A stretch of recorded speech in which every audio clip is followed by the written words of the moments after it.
Merhaba sevgili arkadaşlar, Bir Yumakla Gelenler YouTube kanalıma hoş geldiniz. Bugün sizlere bu önümde görmüş olduğunuz atkı modelinin yapımını paylaşmaya çalışacağım. Bakın modelimiz gayet şık, güzel bir model. Yeşil iple çalıştım, yılbaşı konseptli olarak çalıştım. Şöyle uçlarına da 2 tane yılbaşı eldiveni örüp taktım. Bu eldivenlerin de yine yapımını paylaşıyorum bu videonun içerisinde. Ve burada da bir figürümüz mevcut. Bu figürümüzün de yine yapımını paylaşıyorum. Yani bu atkının tam detaylı olarak bütün her şeyini paylaşıyorum arkadaşlar. Şöyle arka kısmını da çevirelim. Bakın burada da bir şerit detayımız mevcut. Boynumuza taktığımızda şu şekilde dursun, herhangi bir oynama yapmasın diye bu şerit detayını yapıp dikiyoruz. Yine onu da gösteriyorum videomun içerisinde. Şöyle bakın. Atkımı 90 santim olarak hazırladım. Şu uç kısmından başlayıp yukarıya doğru örüyorum arkadaşlar. Ben çocuklar için hazırladım ama yetişkinler için de uygun bir ölçü. Eğer bu şekilde durmasını istiyorsanız. Eğer ben boyuna dolamak istiyorum derseniz de daha uzun yapmanız gerekiyor. Mesela yetişkinler için 1,80 2 metre aralığında örmeniz gerekiyor. Çocuklar için de 1 metre 20 1 metre 40 santimlik bir ölçüde örmeniz gerekiyor. Dediğim gibi ben boyunda bu şekilde durmasını istediğim için küçük bir 90 santimlik bir parça hazırladım. Kullanmış olduğum malzemelerim şöyle: kartopu Baby One antipinik özelliğe sahiptir. 100 gram 250 metrelik bir ip kullandım ve bir adet ipten çıktı arkadaşlar. Bu ölçülerde. Bunlar da yine elimde olan iplerle hazırladım arkadaşlar. Tığ olarak da 7 numara 4 milimlik bir tığla ördüm. Büyük bir tığla ördüğünüzde çok daha yumuşacık bir ölçüye ulaşıyor. Evet, modelim bu şekilde. Şimdi isterseniz yapımına geçelim. Geçmeden önce küçük bir hatırlatma yapmak isterim. Kanalıma abone olmayı, bildirimleri açmayı ve yorumlarınıza da destek olmayı unutmayın. Hepinize kolay gelsin. Atkımızın yapımına başlıyoruz. Öncelikle bir sihirli halka yapacağız arkadaşlar. Sihirli halkamın içerisine 14 tane trabzan yapacağım. 2 zincir çekiyorum. 3 zincir çekiyorum. Bu zincirimi de sayarak 14 tane trabzan yapıyorum. 2 3 4 5 6 7 8 9 10 11 12 13 ve 14. 14 tane trabzanımızı yaptıktan sonra sihirli halkamızı kapatıyoruz arkadaşlar. Ve şu başta 3 tane zincir çekmiştim. Bunun tepe noktasıyla birleşimimizi yapıyoruz. 3 tane zincir çekiyorum. Bu zincirimin hemen dip kısmına, şuraya şöyle yakınlaştırayım. Buraya 2 tane trabzan yapacağım buraya. 1 2 zincirimle birlikte 3 tane trabzanım olmuş oldu. İpimi doluyorum. Her bir boşluğa, yani trabzan tepelerine, ilmeklerimize, bu kısımlara ikişer tane yapacağız ve bu sırada toplamda 28 tane trabzanımız olacak, zincirim dahil. 3 bakın, hemen buraya da yine 2 tane batıyorum.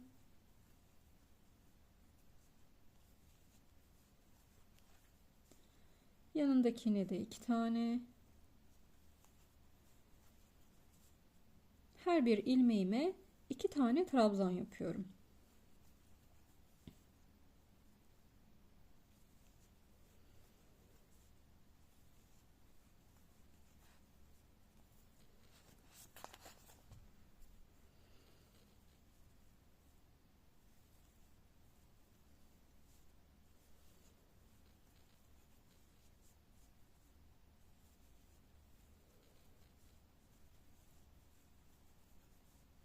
Sıra sonuna kadar aynı şekilde devam edeceğiz arkadaşlar. Toplamda ilmek sayım, trabzan sayım 28 tane olacak.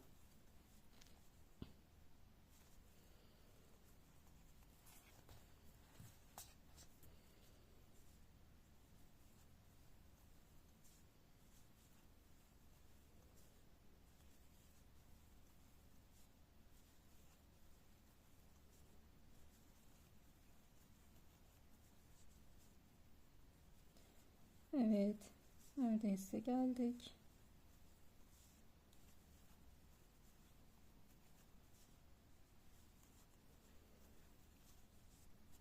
Şimdi sayalım.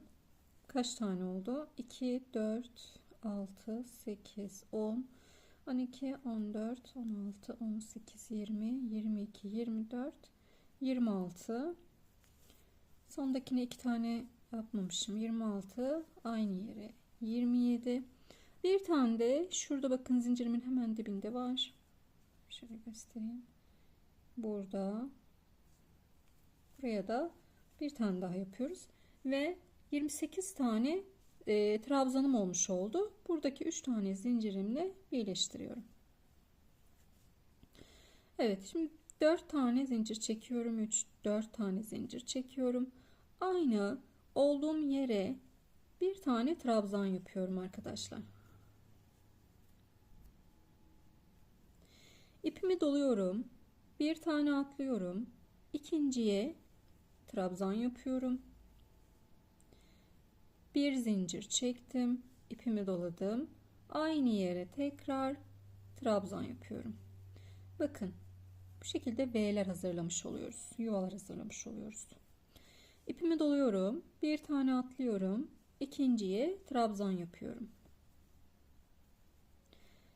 Bir zincir ve aynı yere bir tane daha trabzan yapıyorum. İpimi doladım. Bir tane atlıyorum. İkinciye trabzan yapıyorum. Bir zincir, aynı yere tekrar trabzan yapıyorum. İpimi doluyorum. Bir tane atlıyorum. İkinciye trabzan yapıyorum. Bir zincir, aynı yere tekrar bir tane daha trabzan yapıyorum. Bir tane atlıyorum. İkinciye trabzan yapıyorum. Bir zincir ve aynı yere tekrar trabzan yapıyorum.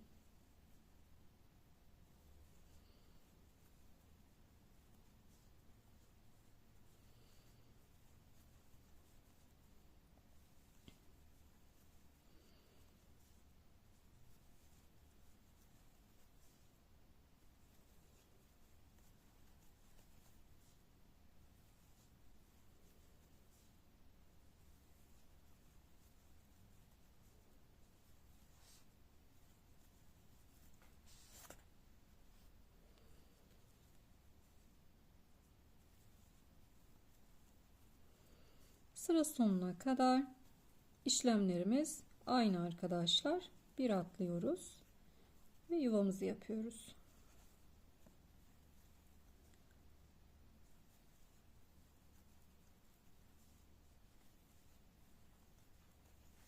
Evet. Şimdi bir sayacağım kaç tane olduğunu. Şu da bir tane olarak sayılıyor. Şu başlamış olduğumuz, hani 4 tane zincir çekip aynı yere batmış olduğumuz arkadaşlar. Bu da bir tane sayılıyor. 1, 2, 3, 4, 5, 6, 7, 8, 9, 10, 11, 12 ve 13. Burada 14 tane olacak. Bir atladım. 14.'yü de buraya yapıyorum. Evet. Ve birleştiriyorum. Evet. 14 tane yapmış olduk arkadaşlar. Şimdi 2 zincir çekiyorum. Yuvamın içerisine bir trabzan, bir zincir, bir trabzan yapıyorum. Zincir çekmedim, ipimi doladım. Şurada yapmış olduğumuz yine yuvanın içerisine, artık hep yuvaların içlerinde çalışacağız. Bir trabzan, bir zincir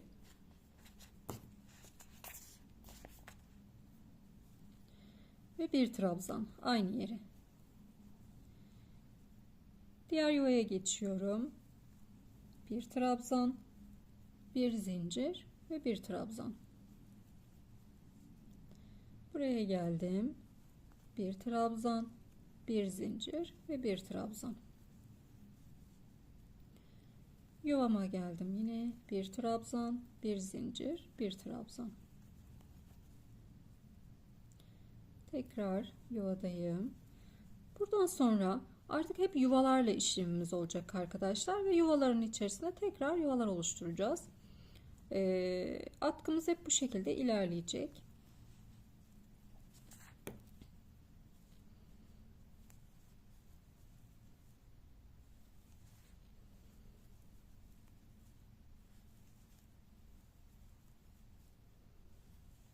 Yuvamın içerisine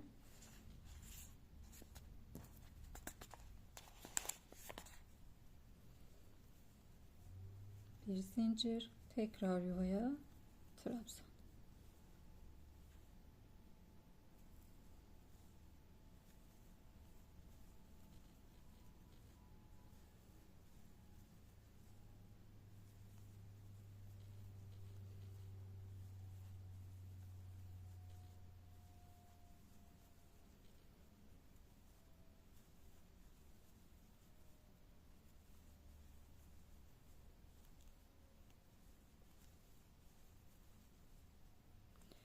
Evet, sıra sonuna geldim.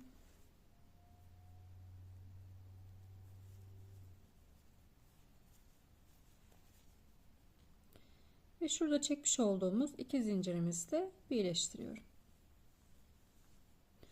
Tekrar iki zincir çekiyorum. Yine yuvamın içerisine bir trabzan, bir zincir ve aynı yere tekrar bir trabzan yapıyorum. Yine yuvaya geldim. Bir trabzan, bir zincir ve yine yuvaya bir tane trabzan yapıyorum. Tekrar yuvaya bir trabzan, bir zincir ve bir trabzan. Evet, bu şekilde ilerleyeceğiz. Arkadaşlar, yapacağımız işlem bu. Bunu ne kadar öreceğiz? Bu yukarıya doğru zaten hani yuvarlak bir şekil almış olacak ve yukarı doğru uzanacak. Eğer kendinize yapacaksanız uzun yapmanız gerekiyor. Yani hani boyutunu nasıl isterseniz 1 metre 40 santim, 1 metre 80 santim, 2 metre nasıl istiyorsanız, nasıl arzu ederseniz arkadaşlar. Ben küçük çocuklar için yaptım. Küçük yaptım. Böyle ön tarafta çapraz bir şekilde duracak şekilde yaptım. Siz de eğer öyle çapraz olarak dursun istiyorsanız tabii ki daha küçük yaparsınız. Yani onu boyunuza ölçerek yapabilirsiniz uzunluğunu. Ama genişliği idealdir. Bu şekilde yapabilirsiniz. Şimdi ben atkımı uzatayım. İstediğim boyuta kadar getireyim. Sonrasında da devam edelim. Atkımı tamamladım arkadaşlar. Şöyle göstereyim bakın. Toplamda 85 sıra ördüm. Baştaki o iki sıra trabzan sırası ile birlikte 85 sıra ördüm ve 90 santimlik bir ölçüm oldu benim. Benim için yeterli. Şimdi bu uç kısmını kapatmaya geldi sıra. Onu da yine beraber yapalım. Evet, şimdi şöyle iki tane zincirimizi çekiyorum. Hemen şöyle dip kısmına trabzan yapıyorum.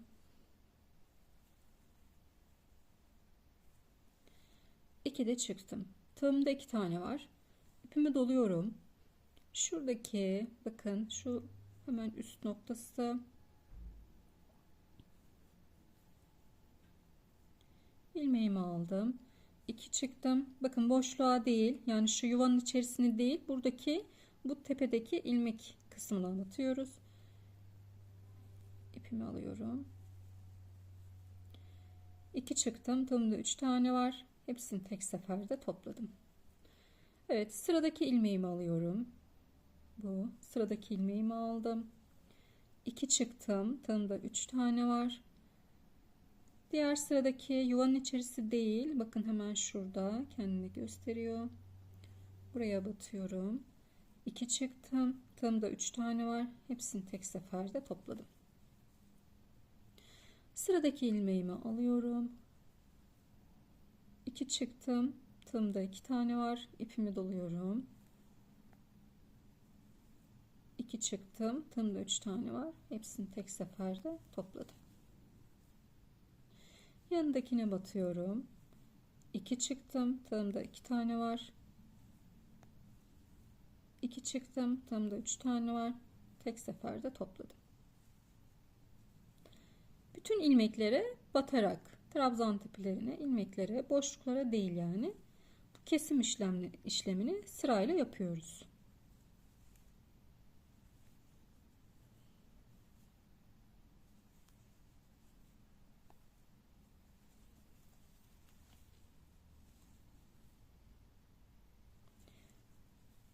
Hiç ilmek atlamayın. Her birine yapacağız arkadaşlar.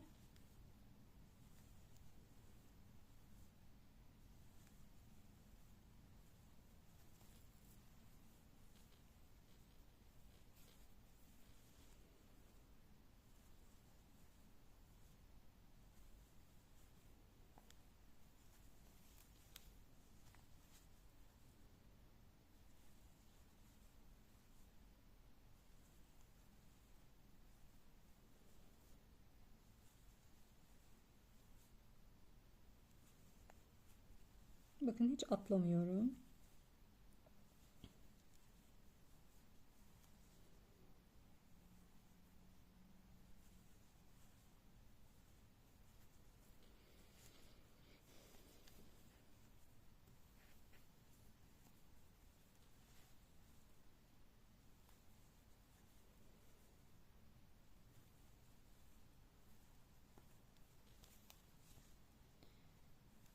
Sıra sonuna geldim.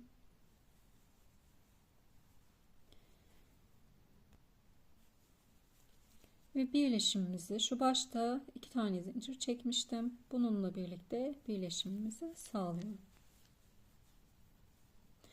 Şimdi 2 zincir çekiyorum yine. Tekrar eksiltme yapacağım. Bakın dibine batıyorum. 2 çıktım. Tığımda 2 tane var. Yanındakine batıyorum. 2 çıktım. Tığımda 3 tane var. Tek seferde topladım. 2 çıktım. Tığımda 2 tane var. Yanındakine batıyorum. 2 çıktım. Tığımda 3 tane var. Tek seferde topladım. Son eksiltme sıramız.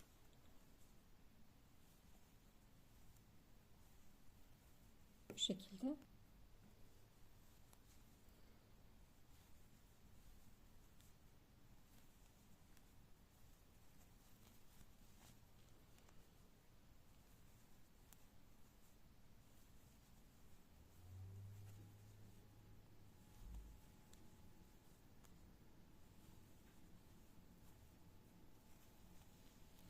Hiç ilmek atlamadan yapıyoruz arkadaşlar. Son eksiltme sıramızı da yaptık. Başta çekmiş olduğum 2 tane zincirimle birleştiriyorum. Bir zincir çekiyorum ve birazcık ipimi şöyle uzunca kesiyorum. Şimdi bakın, bu ortası çok az, küçük bir yuvarlağımız kaldı burada. Bunu kapatacağız beraber. Bir iğnemi aldım.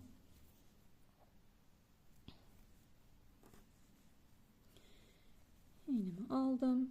Şimdi bakın, şöyle içeri, dışarı, içeri, dışarı,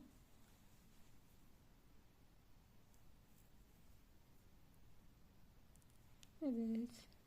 Şimdi çekiyorum. Zaten kapandı. Çektiğim gibi hemen ortası kapandı. Küçük bir boşluk kalmıştı zaten. Şöyle karşılıklı olarak ilmeklerimizi kapatıyoruz.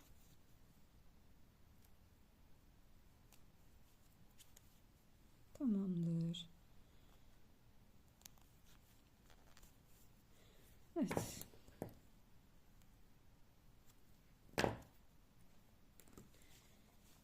Bakın. Buraya zaten eldiven geleceği için burası kapanacak arkadaşlar. Böyle gözükmeyecek. Evet, bu şekilde tamamlamış olduk atkımızı. Bakın, gayet muntazam olmuş oldu. Şimdi eldivenini yapalım arkadaşlar. Gerçekten çok tatlı bir eldiven oldu. Şöyle. Bakın şimdi göstereyim. Bu şekilde olacak.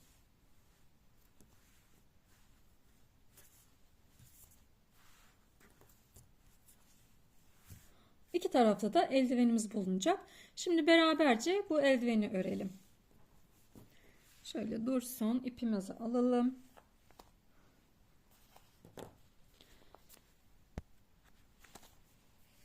Kırmızı ipimi aldım.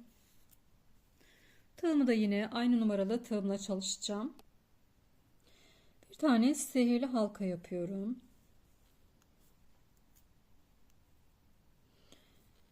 Evet. Sihirli halkamın içerisine bir zincir çektim. Sihirli halkamın içerisine 6 tane sık iğne yapıyorum. 1 2 3 4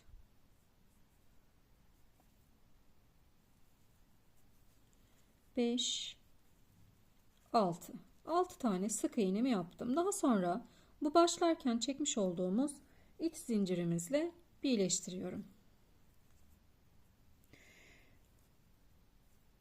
Evet, şimdi ikinci sıraya geliyorum. İkinci sırada her birine ikişer kere batarak 12 tane sık iğne yapacağım. Hemen şöyle dibine bir tane batıyorum. Dibine bir tane daha. Burada 2 tane oldu. Her bir sık iğneme ikişer tane yapacağım. Şöyle gözüküyor mu? Evet, bakın şuradaki sık iğnelerimize bir, aynı yere bir kere daha, 2. Yakınlaştırayım biraz. Evet. Buraya da yine bir, aynı yere tekrar bir tane daha, 2. Sayalım bu arada. Kaç tane oldu? 2, 4, 5, 6 tane. 6, 7. Aynı yere 2 kere batıyorum. 8, 9, 10, 11 ve 12. 12 tane yaptık. Şimdi burada başlamış olduğumuz şuradaki noktayla birleştireceğim.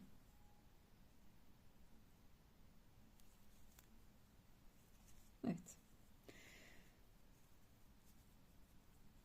Bir tane zincir çekiyorum. Hemen yine dip kısmına, bakın şu zinciri dip kısmına, şunu da yürütelim, altta yürütmemişiz. Bir tane sık iğne yapıyorum. Burada da yine 12 tane sık iğnem olacak. Yani her bir ilmeğime bir tane batıyorum arkadaşlar. Bu birinci. Yanındaki ilmeğime geçiyorum. Bu 2. Yanındakine geldim. 3. Her birine bir kere. 3. Yanındaki 4. Yanındaki 5.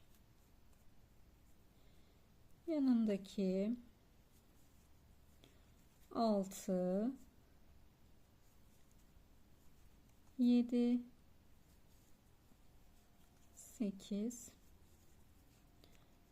9, 10,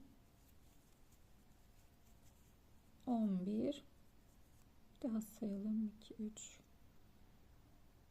11. Bir de şurada sonundakine batıyorum. 12. Ve yine birleştiriyoruz.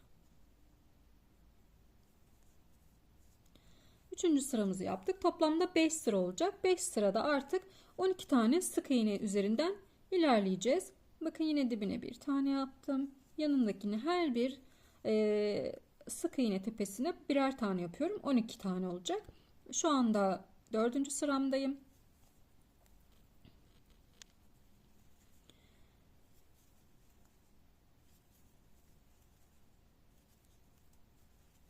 Altı, 7, 8, 9, 10, 11, 12 ve birleştiriyorum.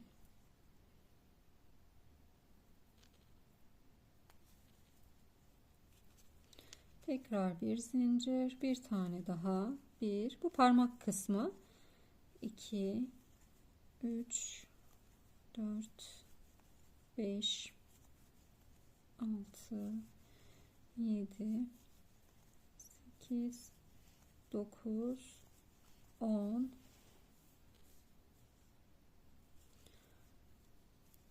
11, 12 ve yine birleştiriyoruz. Bir zincir çekiyorum ve ipimi kesiyorum arkadaşlar. Bu parmak kısmımız. Şimdi bunu kenara koyuyorum. Şu el olan kısımla şuradan başlayacağız. En sonda parmak kısmının ekleyeceğiz. O kısma kadar gelelim şimdi. Evet, yine 6 tane sık iğne ile başlayacağız. Sihirli halkamın içerisine. Önce sihirli halkamı yaptım. Şöyle bir tane zincirimi çekiyorum. İçerisine 6 tane sık iğne yapıyorum. 1, 2, 3,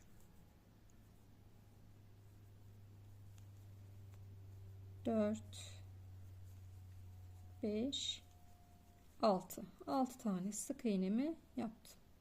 Ve birleştireceğim şimdi.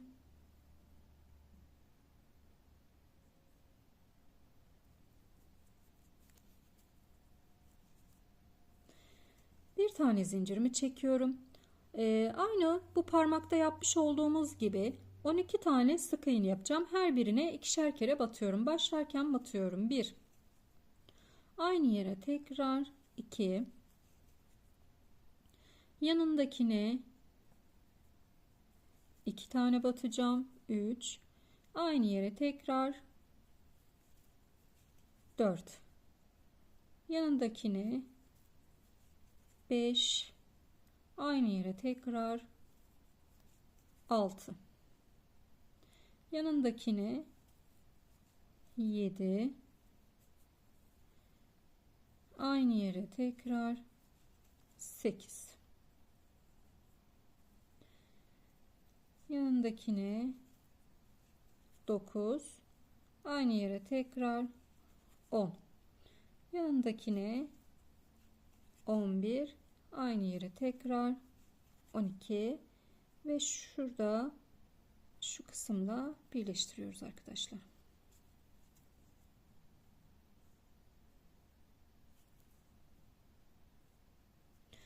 Evet, bu sırada ikinci sıramızı yaptık. Şimdi üçüncü sırada bir tane zincir çekiyorum, yine hemen dibine bir tane sık iğne yapıyorum.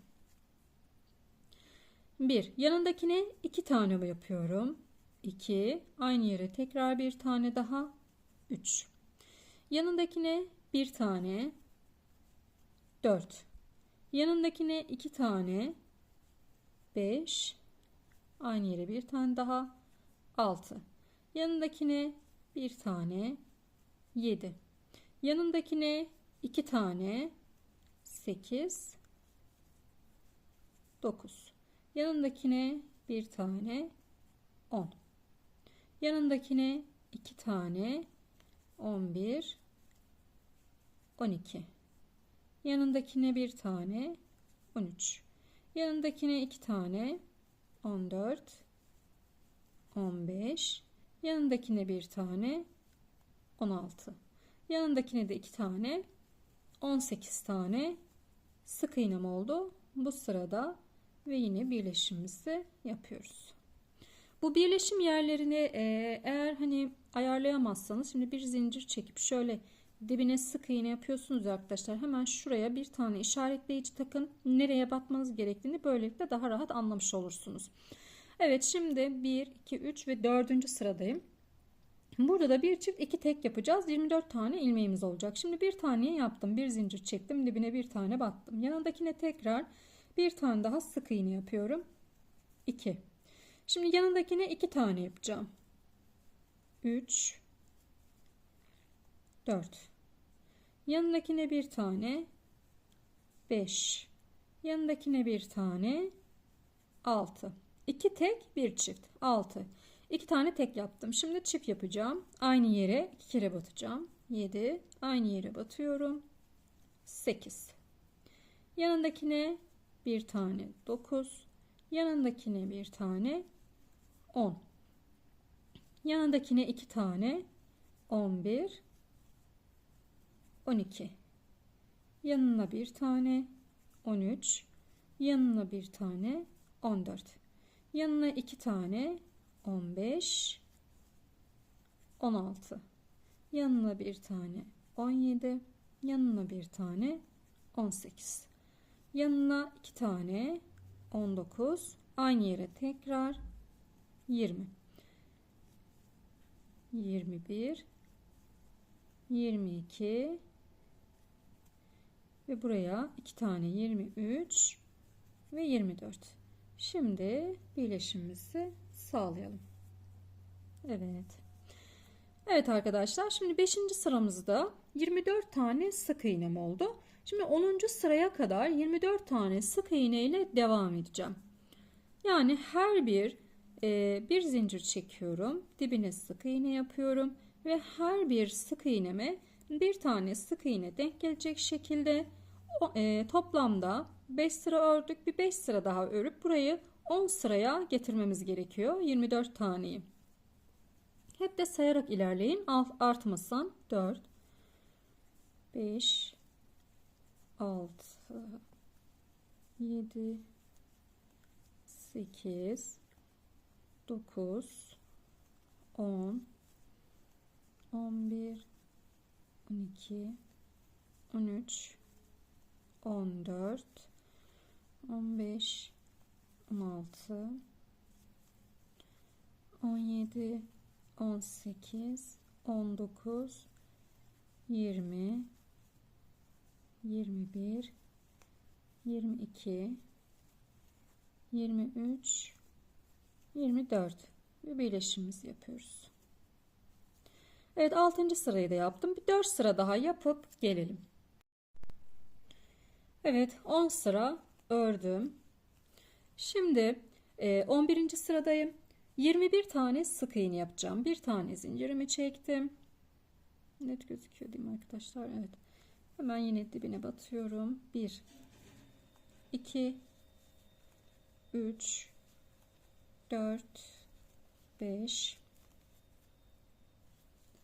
6, 7, 8, 9, 10, 11, 12, 13, 14, 15, 16,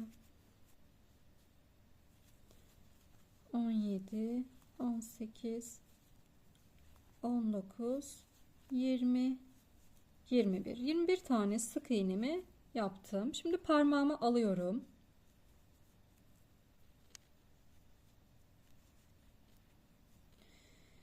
Parmağımdan 3 tane sık iğne alarak buraya ekleyeceğim. Şu kısım yanında kalsın. Orayı sonra öreriz. Zorlanmayalım. Şöyle yapıştırıyorum bakın. Parmağımı buraya dış kısmından şöyle bu şekilde yapıştırıyorum. Şimdi bir ilmek parmağımdan alıyorum. Şöyle bir ilmek iç kısımdan şuradan parmağım bu. Buradan alıyorum bir ilmek. Evet, sıradaki ilmeğimi de batıyorum. İkisinden çıktım. 22. sık iğne. Şimdi yine parmaktan alıyorum. Elden alıyorum. 2 ilmek. 23. Ve yine parmaktan alıyorum. Bir tane de elden alıyorum. Ve 24. ilmeğim oldu. Birleştiriyorum.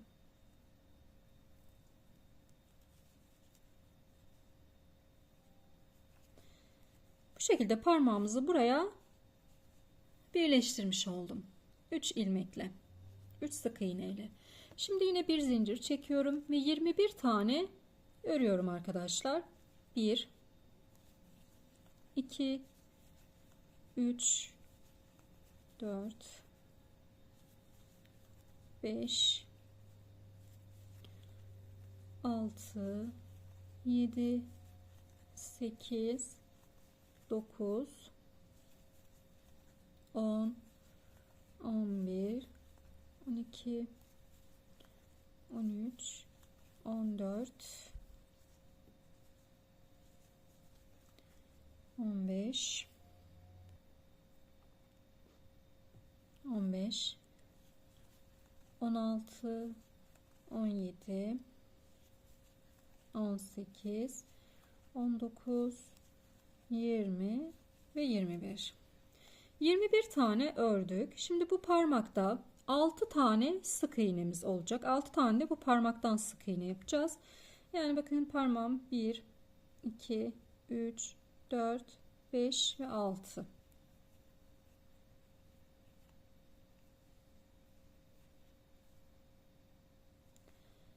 Bir, iki, üç. Şöyle bir daha bakalım. 1, 2, 3, 4, 5, 6 tane yapıyorum. Burayı 21, 22, şurada atlamışız.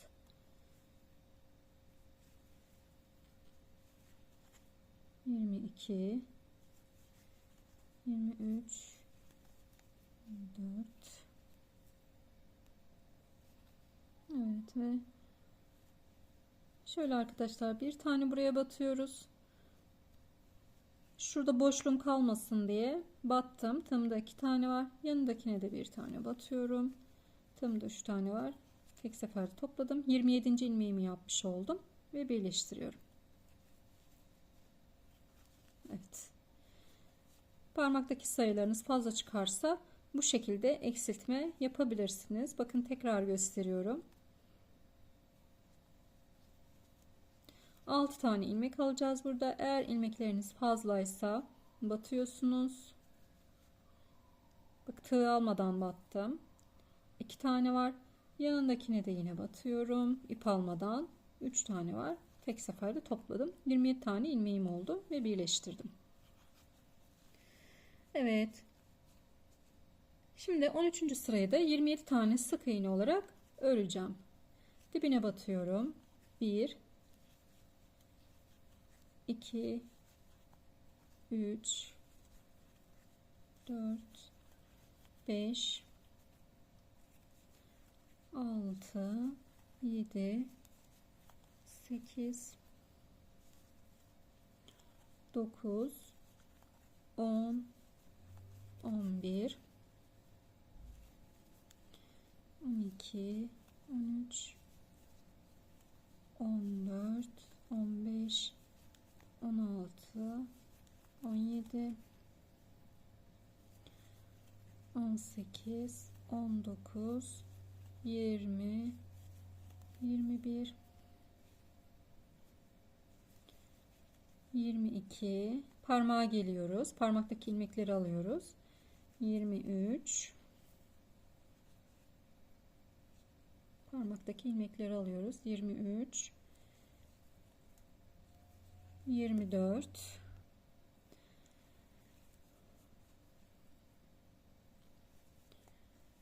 25, 26 ve 27. Evet, ve birleşimimizi yapıyoruz arkadaşlar. Evet, bakın oluşmaya başladı bile. Evet, şimdi 2 tane sık iğne yapacağız. Bir tane keseceğiz. 21 ilmeğe düşüreceğiz. Şimdi bir zincir çekiyorum. Bir tane örüyorum. Dibine bir sık iğne. Yanındakine ikinci sık iğnemi yaptım. Şimdi kesim yapacağız. Bakın. Batıyorum yanındakine. Tığımda 2 tane var. İp almadan battım. Tığımda 2 tane var. Yanındakine batıyorum. İp almadan yine. Tığımda 3 tane var. Tek seferde çıkardım. Bu sık iğne ile kesme arkadaşlar. 3 tane oldu. Şimdi yanına 2 tane örüyorum. 4. Yanına da bir tane daha. 5.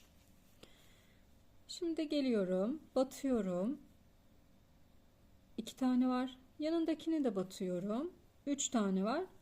Tek seferde çıkarıyorum. 6 tane oldu. 6. Şimdi 2 tane yan yana örüyorum. 7. 8. Şimdi bunu kesiyorum. Batıyorum.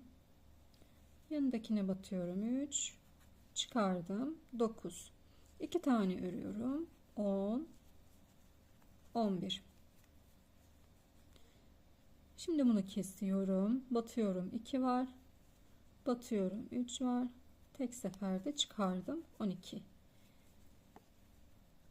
13. 14. Batıyorum 2. Batıyorum 3. 15. 16. 17.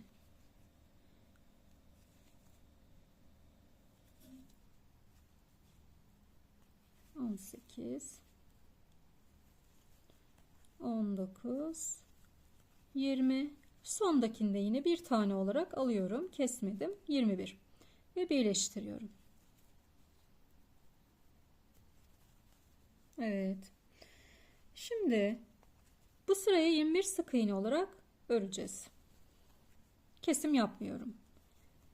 2 her birine birer kere batacağım. 21 sık iğne öreceğim. 4 5 6 7 8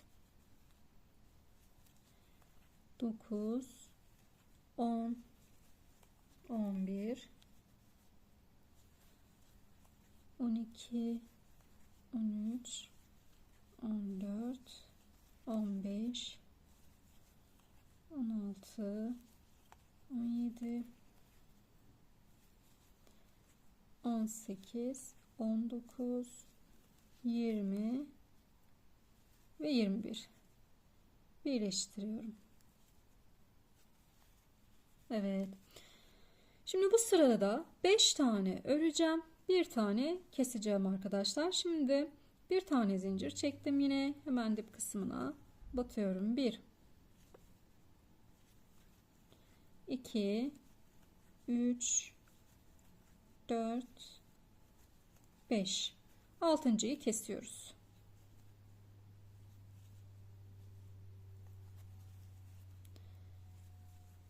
Bir 2 3 4 5. Altıncıyı kesiyoruz.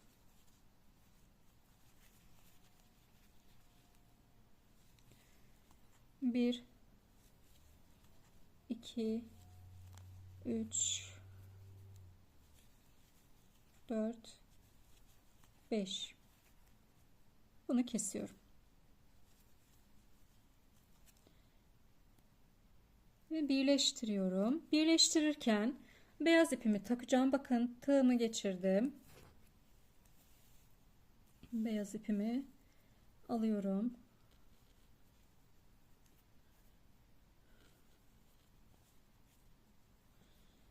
İpimi buradan taktım. Beyaz ipi aldım. Kırmızıyı geçirmedim. Bakın, beyazdan doladım. İkisinin içinden çıkardım. Böylelikle beyaz ipimi buraya birleştirmiş oldum. Şimdi şöyle 2 tane zincir çekiyorum. Ve şöyle yapacağız. Şimdi bakın, iç kanatlarından alacağım arkadaşlar. Şöyle göstereyim. İç kanatlarından. Yani ilmeğimizi bu şekilde değil, trabzan yapacağız bu sırada. Şu şekilde değil. Şu kenarda kalan, şurada şöyle tek. Bakın, iç kısımdaki kanat duruyor. İlmek olarak değil de kanat olarak alacağım. Şöyle iğnemle göstereyim. Bakın, şuradaki kanadım duruyor. Diğer kanat duruyor arkadaşlar. Şimdi trabzan yapacağım. Şöyle.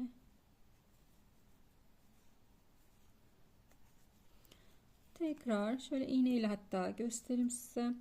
Bakın, şöyle alıyorum. İkinci kanadım arkada kalacak. Bu iç kısımda kalacak. Buradan eldiven atkıya dikeceğiz. Şöyle alıyorum. Bakın, şunu alacağım.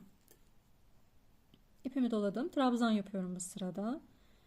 Aldım. İkincisi de içeride. Şöyle göstereyim. Bakın, o da burada. Kendimiz tarafta olan ilmeklerimizi alıyoruz.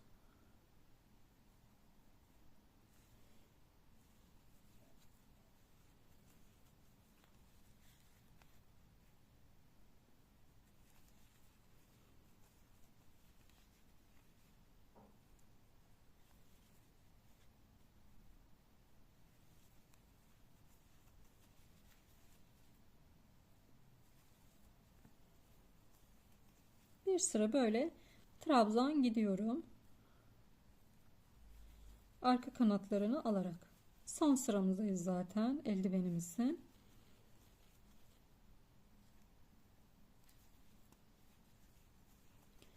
Şu kırmızı ipimi şöyle keseyim buradan.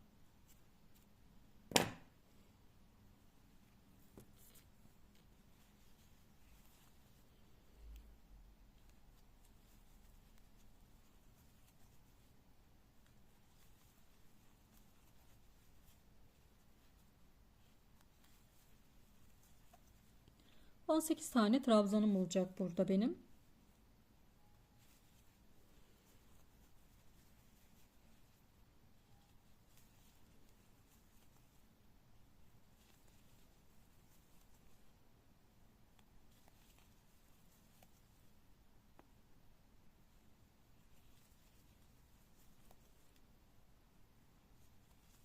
Evet, sıra sonuna kadar geldim.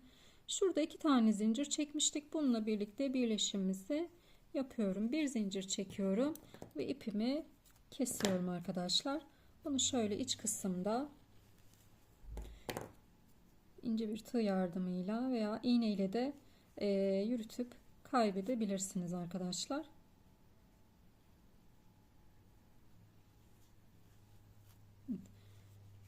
Bakın kırmızı yerin kanatları burada. Buralardan eldiven diyorum. Atkıya dikeceğiz bunu.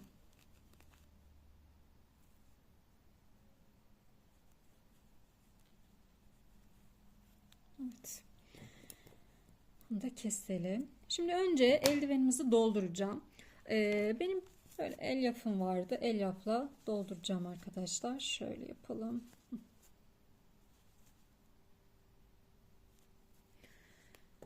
Elyaflarımı alayım. Elyafınız yoksa bir ip yardımıyla da yapabilirsiniz. Şu dıştan görünmüş, bunu şöyle içten bir almak istiyorum, gözükmesin dışarıda. Evet. Tamamdır. Şimdi eğer elyafınız bu şekilde, elyafınız yoksa eski iplerle de doldurabilirsiniz. İlla elyaf olması gerekmiyor. Şöyle birazcık dolduruyorum içine.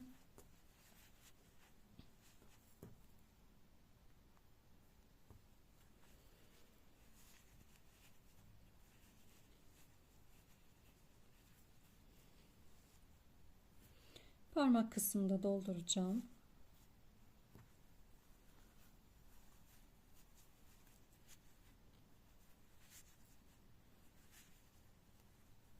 Evet.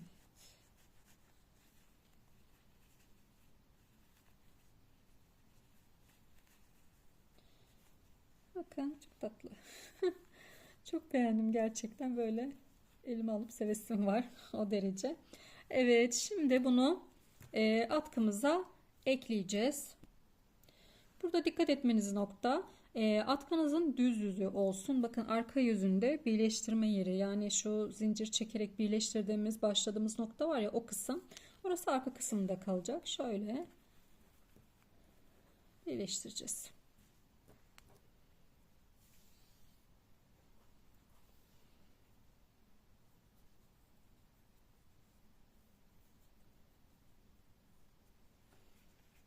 Böyle parmaklarımız birbirine baksın. Şimdi şöyle beyaz yerine bakın şu şekilde beyaz yerini katladım. Burada bu şekilde yapıyorum. En kenardan bir buradan bir de buradan, yani iki taraftaki ilmeğimi de şöyle yakınlaştıralım. Bakın iki taraftaki ilmeğimi de alıyorum. Alacağım. Öncelikle tığımı şöyle iğnemi, pardon tığımı dedim. Önce atkıya ipliğimi taktım. Daha sonrasında eldivenimizin burada gösterdiğim şekilde kırmızı noktalardan arkadaşlar. Kırmızı noktalardan şu şekilde gösterdiğim şekilde içte kalan kanatlardan alıyorum. Bakın bu şekilde.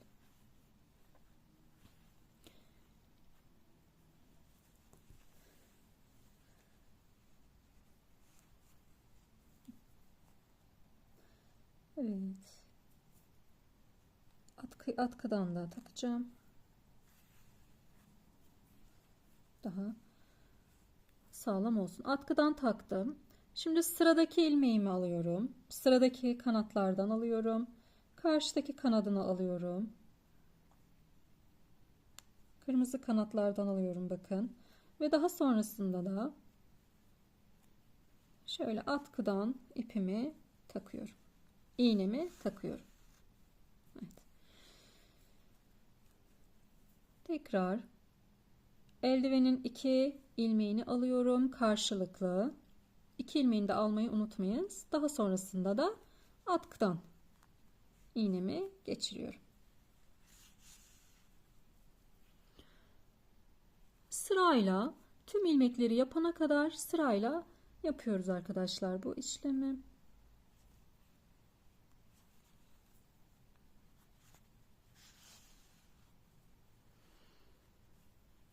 Çekin, iyice otursun oraya.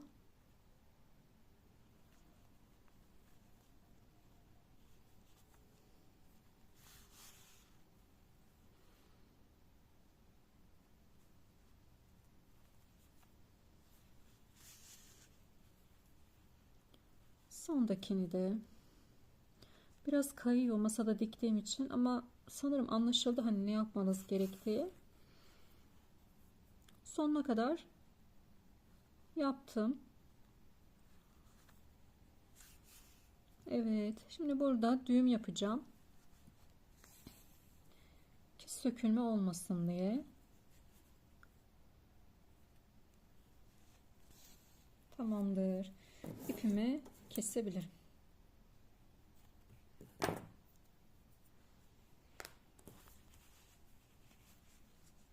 Kaldırdık. Evet, bakın çok tatlı oldu gerçekten. Öyle güzel bir ellerimiz atkımıza oturmuş oldu. Tamamdır. Şimdi kardan adamı ve şöyle söyleyeyim. Bakın şu kısımda.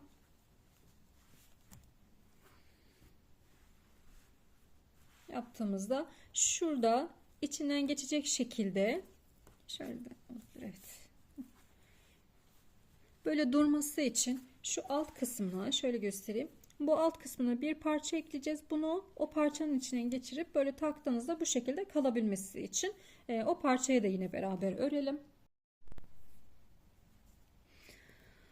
Evet.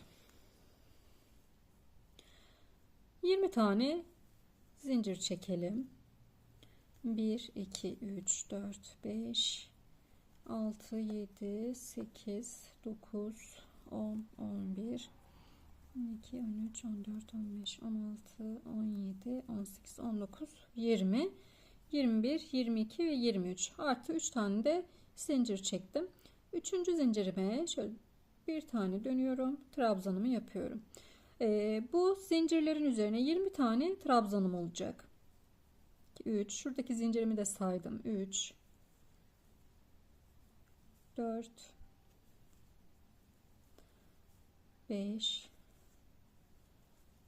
6 7 8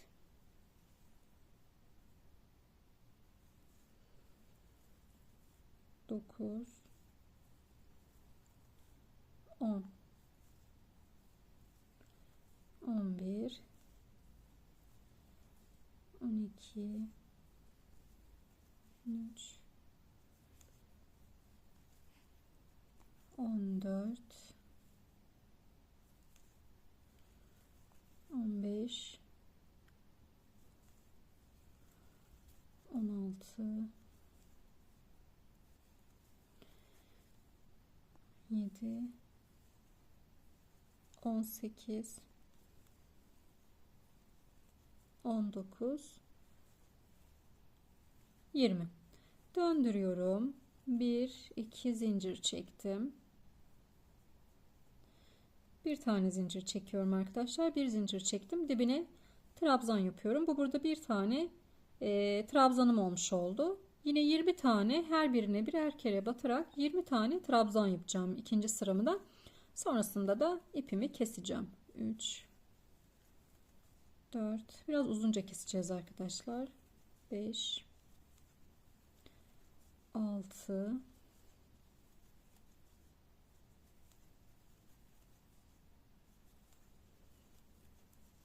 sonuna kadar gidelim. Şimdi böyle bir parça örmüş olduk. Bunu nereye takacağız? Hemen onu söyleyeyim. Şöyle biraz düzeltelim. Atkımızı alıyoruz. Şimdi atkımızı boynumuza taktığımızda şu şekilde hiç bozulmadan durmasını istiyorsak, şöyle çapraz bir şekilde durmasını istiyorsak, şu öncelikle şöyle bir eşitliği verelim ki böyle taktığımızda eşit bir şekilde olsun. Daha sonrasında bakın üst kısımda, şimdi şu üstteki parçanın arka yüzüne şöyle döndürüyorum, bakın şuradaki yüzüne tam ortalayacağım, döndüreyim. Şöyle bunu buraya takacağım arkadaşlar.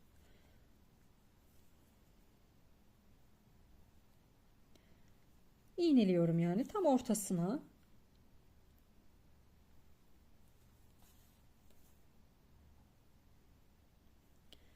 Bunu buraya dikiyoruz. Üst tarafını diktim.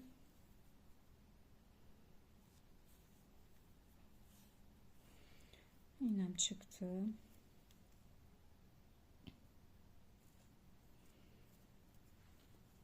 Şöyle aynı yere bir kere daha yapıp düğüm atacağım oraya. Tamamdır. İyice sabitledim. Bu buradan sökülmez daha. Şimdi geçiyorum diğer tarafı. Bu tarafı da yine aynı şekilde buraya dikeceğim. Bakın şöyle. Şuradaki uzantıyı da şöyle iç kısmı kıvıralım. Gözükmesin. Bir tane atkıdan alıyorum. Bir tane bu parçadan alıyorum. Bir tane atkıdan, bir tane parçadan. Bir atkıdan, bir parçadan alarak bunu buraya diktim. Bunu dikmeyebilirsiniz de, yani bu parçayı yapmayabilirsiniz de, sadece hani boynunuza taktığınızda bu parça oynamasını engelleyecek, yani aynı şekilde kalmasını sağlayacak. Bunu o yüzden yaptık arkadaşlar. Evet, sondakini yine şöyle bir kere daha aynı yerden yapıyorum.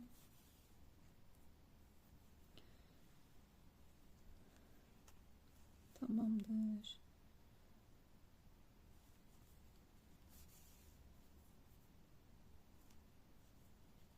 Ve ipimi keseceğim burada. Şimdi bakın şu şekilde içinden geçiriyorum. Düz bir şekilde şöyle.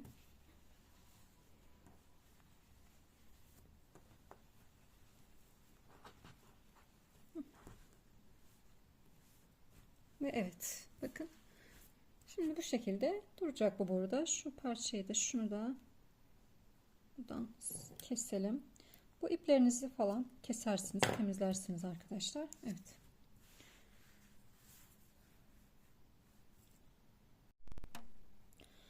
Arkadaşlar şimdi bu figürümüzü yapacağız. Bunu da tam şöyle ortaya dikeceğiz, atkımızın ortasına dikeceğiz ve sonrasında da artık sonlandıracağız. Şöyle dikeceğiz. Gerçekten çok tatlı, çok şirin oldu. Şimdi bunun nasıl yapıldığını beraber görelim. Hemen başlayalım. Bunun için ince bir tığ kullandım. 2,5 milimlik bir tığla öreceğim bu figürümüzü. Yüzü için şöyle bir ip kullandım. Beyaz iple de yapabilirsiniz ama hani yüzü farklı olsun derseniz şöyle açık bir somon rengim vardı. Onunla birlikte yapacağım. Benim ipim birazcık ince. Kalın olursa yani bunu örmüş olduğumuz ip ile olursa çok daha güzel olacaktır arkadaşlar. Benimki biraz inceydi. Elimde olan ipi değerlendirmek istedim. Şimdi şöyle bir tane sihirli halka yapıyorum. İpim ince olduğu için üçlü trabzanlar yapacağım. Sizin ipiniz ince ise normal ikili trabzan yapın arkadaşlar. Benim ipim ince olduğu için üçlü trabzan yapacağım. Şöyle 2-3 tane zincir çekiyorum. Zincirim dahil 12 tane trabzan yapacağım.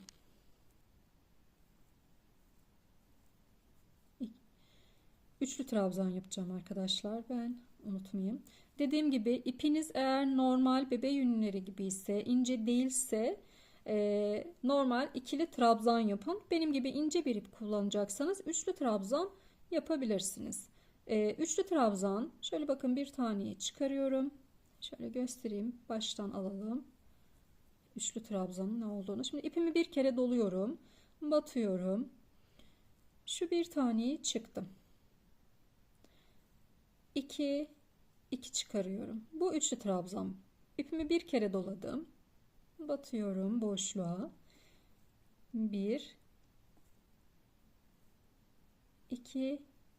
2 çıktım. Yani 3 kere de tığımızdan 3 kere de çıkarıyoruz üçlü trabzanı. Ama ipiniz kalınsa buna gerek yok. İkili trabzan şeklinde yapabilirsiniz. Şimdi 12 tane trabzan yapacağım bu halkamın içerisine. 2 4 6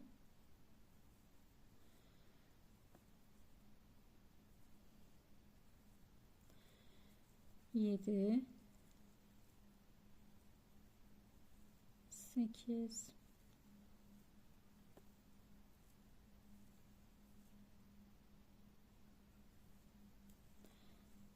9 10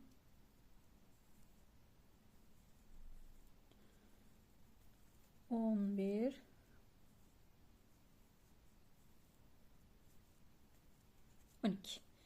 12 tane içerisine doldurduk. Şimdi batacağım. Birleşimimizi yapacağız arkadaşlar. Halkayı iyice kapattık tabii ki. Şuradaki 2 zincir çekmiştik. Buraya batıyorum. İpimi almadım. Hemen diğer beyaz ipime geçiyorum. Bu iple sadece orta noktayı yapacağız. Beyaz ipime geçtim. Çıkarken beyaz ipimle çıkıyorum. Böylelikle de beyaz ipimi eklemiş oldum. Şöyle 2-3 tane zincirimi çekiyorum. Buradaki her bir boşluğa ikişer tane yaparak 24 tane trabzan elde edeceğiz burada. Şimdi ipimi doladım. Zincirimi de sayıyorum tabii ki. Hemen zincirimin dibine 2 tane trabzan yapıyorum arkadaşlar. 1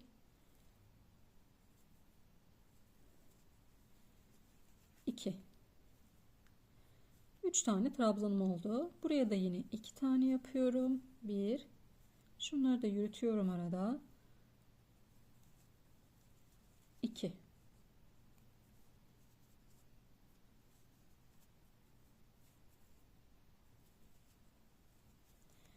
1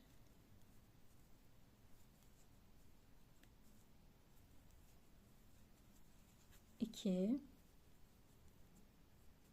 sayalım. 2 4 6 7. Artık normal trabzana geçtim. Farkındaysanız ikili trabzan yapıyorum.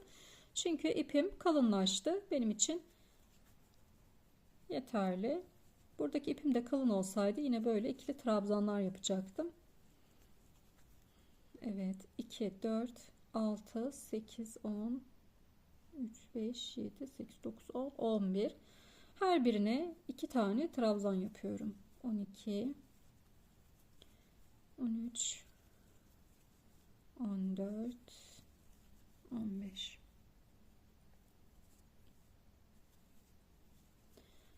16 17 18 19 20 21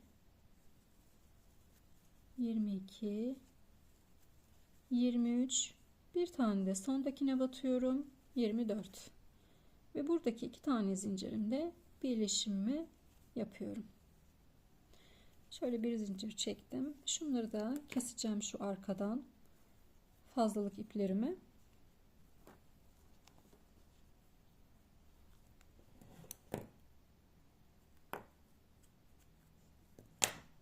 Evet.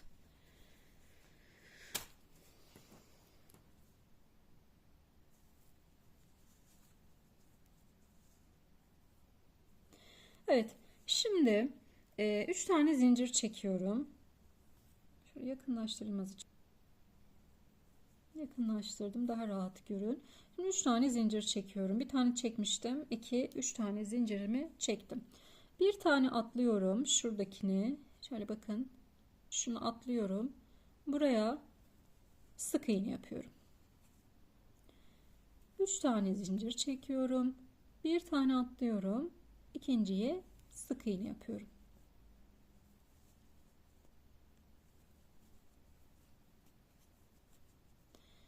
Üç zincir, 6 tane halka yapacağım burada. Bir tane atlıyorum. İkinciye sık iğne. Bir tane atlıyorum. İkinciye sık iğne. Bir tane atladım. İkinciye sık iğne. Bir tane atladım. İkinciye sık iğne. Bir tane atladım. İkinciye sık iğne. Bir bakayım kaç tane oldu. 1, 2, 3, 4, 5, 6. Bir tane fazladan yapmışım. 6 tane halkamız olacak arkadaşlar. Bakın 1, 2, 3, 4, 5, 6 tane halkam var. Şimdi dönüyorum. Şöyle bir tane zincir çektim. Halkamın içerisine bir tane sık iğne yapıyorum. 3 tane trabzan yapacağım. İpimi doladım. İkili trabzan yapacağım. Yani 2 kere de çıkarıyorum. 1, 2, 3. Bir tane de sık iğne yapıyorum. Yanındakini bir tane sık iğne, yanındaki halkaya ipimi doladım. Üzerine 3 tane içine trabzan yapıyorum. 2, 3 ve bir tane de sık iğne. Tekrar yanındaki halkaya geçtim. Bir sık iğne, 3 tane trabzan yapıyorum. 1, 2, 3 ve buraya da bir tane sık iğne. Bir sık iğne, 3 tane trabzan ve bir tane sık iğne.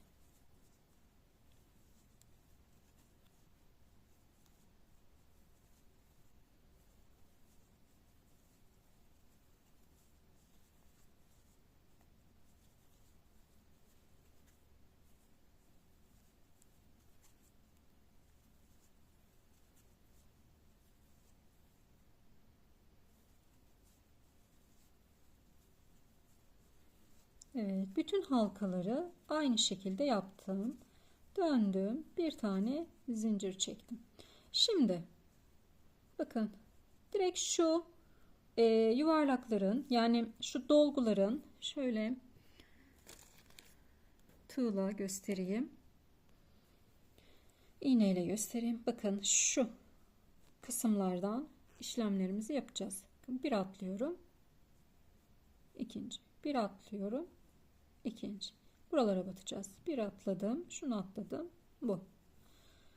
Evet, hemen ilkini şöyle bir tane zincir çekmiştim. İlkini batıyorum.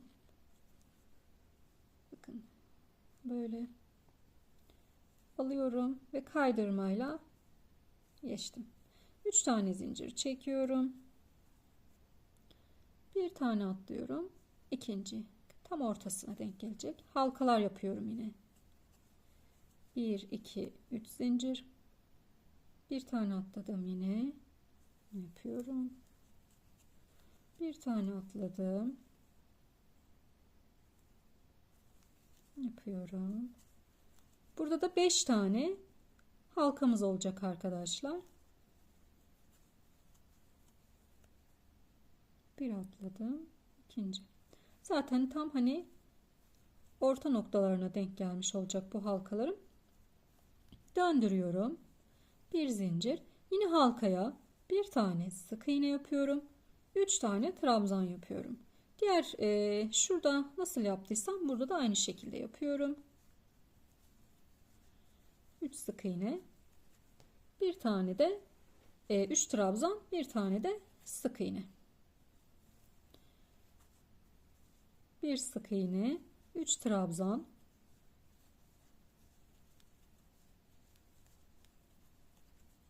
ve bir sık iğne.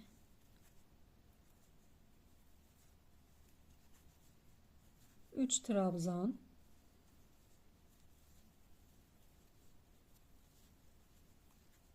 bir sık iğne.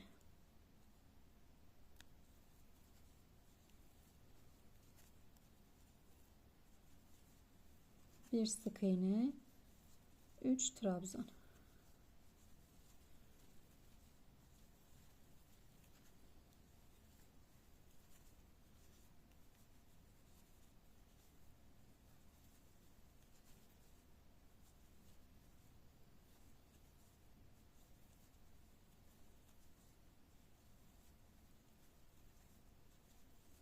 Evet. Yine döndürdüm. Şöyle bir tane zincirimizi çektik. Evet. Şimdi geldik.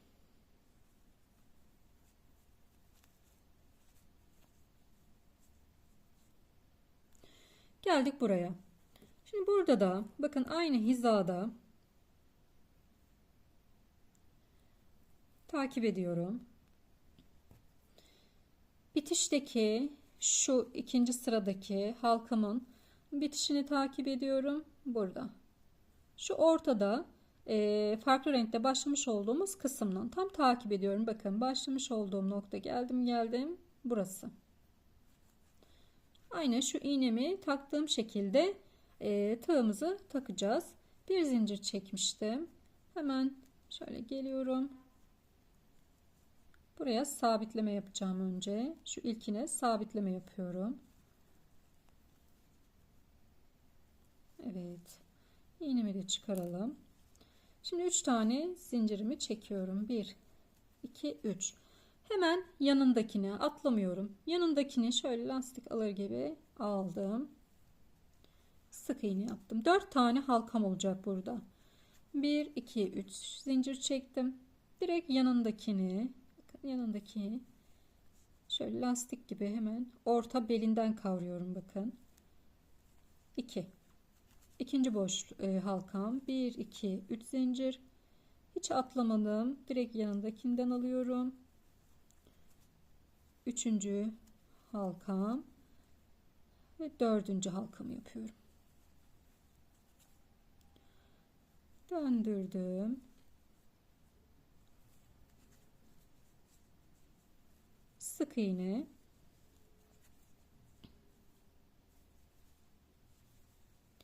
Üç tane trabzan.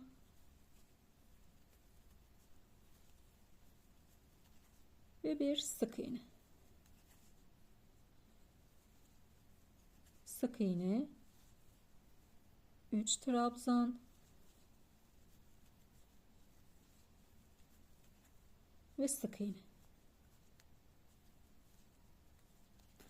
Bu halkaların içleri hep aynı. Hiçbir değişiklik yok.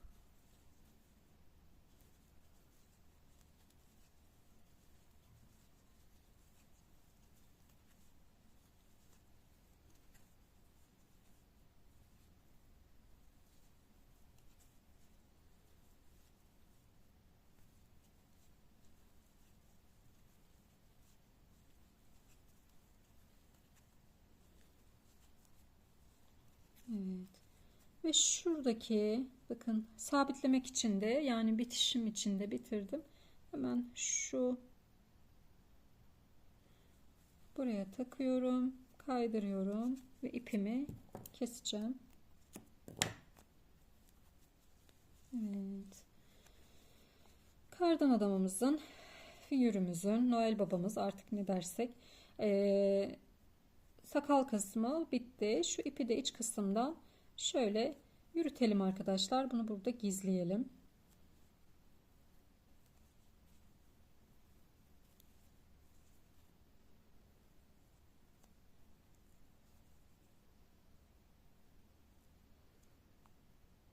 İğne ile de yapabilirsiniz bu işlemi.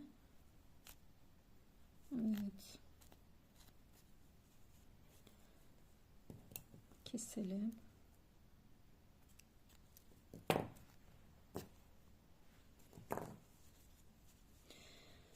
Şimdi kırmızı ipimizle bu kafa kısmını yapacağız. Şu şapka kısmını yapacağız. Hemen oraya gelelim.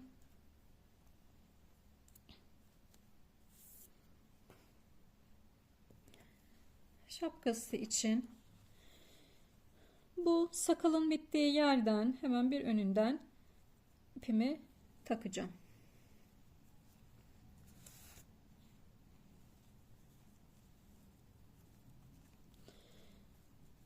İki tane zincir çektim. 4 tane trabzan yapıyorum. Bunu da sayıyorum. 1, yanındakini 2, 3, 4 tane trabzan yaptım. 3 tane de çakma trabzan yapacağım. İpimi doluyorum. Batıyorum. Tığımdaki 3 tanenin hepsini tek seferde çıkardım. İpimi doladım. Yanındakine batıyorum. Tığımdaki 3 tanenin hepsini tek seferde çıkardım.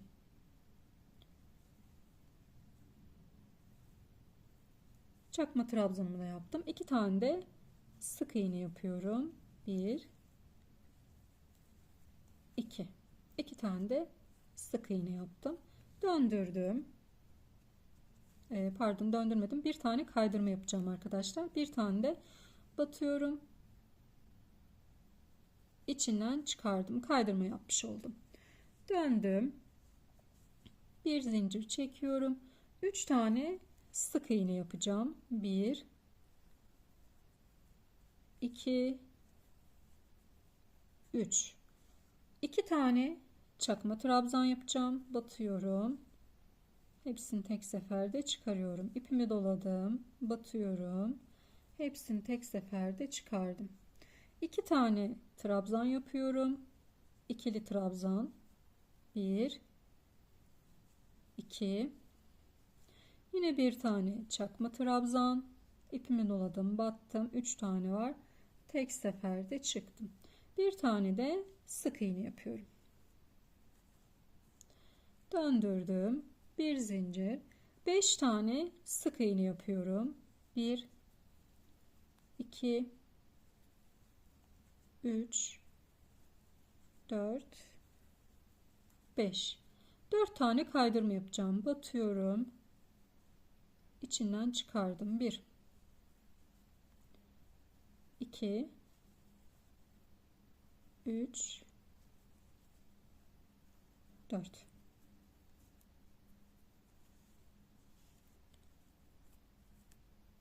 5 tane zincir çekiyorum. 2, 3, 4, 5 zincir. Bir tane sık iğne yapıyorum zincirime. Bir tane sık iğne yapıyorum.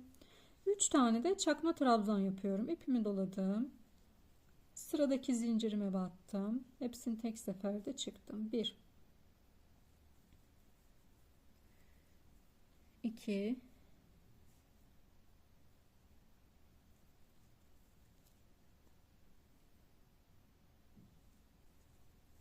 2 ve 3. Şu sondaki beyaz olan kısımla da birleştiriyorum. Bir zincir çektim ve ipimi burada kesiyorum arkadaşlar. Yine arkada bunu yürütmemiz gerekiyor. Şöyle.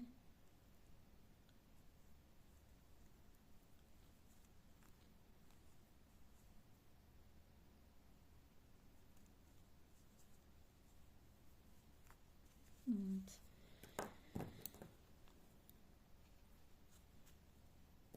Tamamdır. Evet, kafa kısmımız da tamam. Şimdi şu burunla pompon kısmını yapacağım. Şimdi öncelikle burun kısmımızı yapalım. Şöyle sihirli halkamızı yapıyorum. 3 tane zincir çekiyorum. 2, 3 tane zincir çektim. İpimi doladım.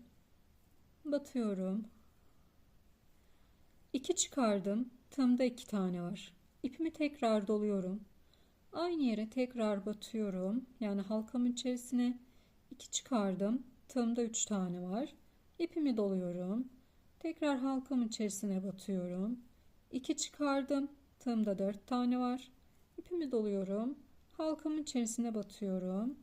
2 çıkardım. Tığımda 5 tane var. Hepsini tek seferde doladım. Şu halkamızı da yapıyoruz.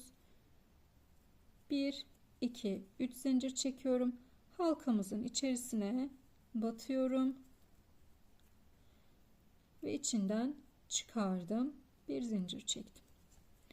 İpimi kesiyorum. Evet. Şöyle katladım onu. Bunları da iç kısmını alacağım arkadaşlar. Şöyle bir kere düğüm yapacağım.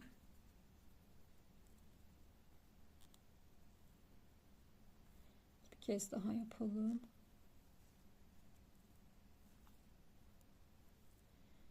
Bunları keselim.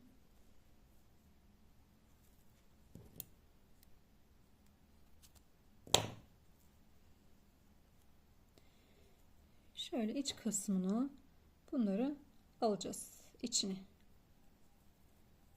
Bakın bu şekilde. Daha sonrasında ben silikonla buraya yapıştıracağım arkadaşlar onu. İsterseniz dikebilirsiniz de. Ben silikonla yapıştıracağım. Şimdi bu kısmını da yapalım. Pomponlu. Yine aynı şekilde yapacağız. Burnu yaptığımız gibi de onu yapacağım arkadaşlar. Sadece onda tığımda 5 tane değil de 6 tane olacak. Birazcık daha büyük olmasını istiyorum pomponumun. 3 zincir çektim. Batıyorum. 2 çıktım. Tığımda 2 tane var. Batıyorum. 2 çıktım. Tığımda 3 tane var. Batıyorum.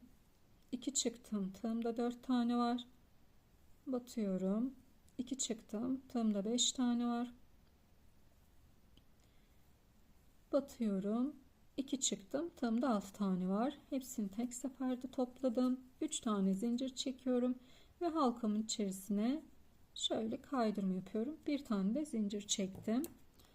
İpimi kestim. Halkamızı da şöyle çekelim ve kapatalım arkadaşlar.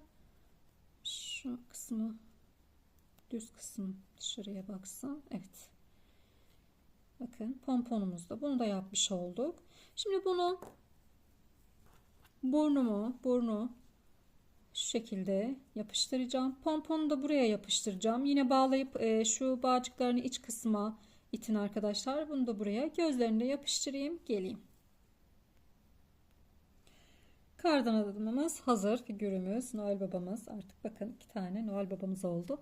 Evet, şimdi geliyorum. Tam bakın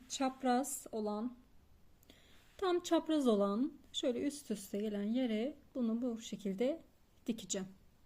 Şöyle iğnemi alıyorum.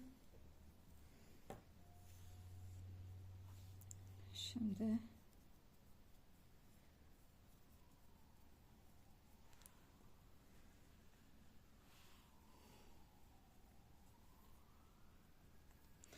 bir tane yeşil kısımdan alıyorum. Bir tane figürümden alıyorum. Şapka kısmından dikmiyorum. Beyaz kısmından dikiyorum. Bir tane yeşilden, yani atkıdan, bir tane de figürümden.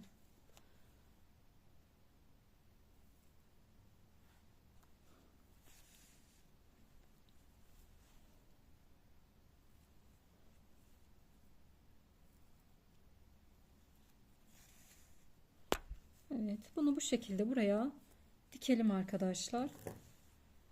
Alt kısımlarını da.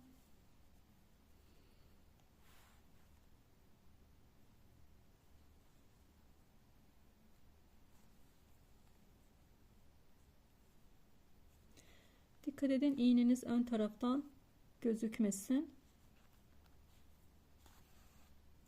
Evet.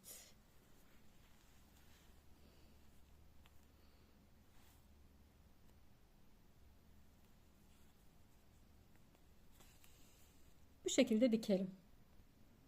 Evet, atkımızı tamamlamış olduk. Ben çok beğendim. İnşallah sizler de beğenirsiniz ve beğenerek yaparsınız. Böyle figürleriyle tam bir yılbaşı atkısı oldu. Çok güzel oldu arkadaşlar. Umarım kolaylıkla yapabilirsiniz. Elimden geldiğince yavaş ve anlaşılır bir şekilde anlatmaya çalıştım. Yaparsanız Instagram adresinden bana gönderebilirsiniz DM'den. Görürüm yaptıklarınızı. Çok da mutlu olurum. Kanalıma abone olmayı, bildirimleri açmayı ve yorumlarınızla da destek olmayı unutmayın arkadaşlar. Yapacak olan herkese kolay gelsin. Hepinize sağlıklı günler dilerim.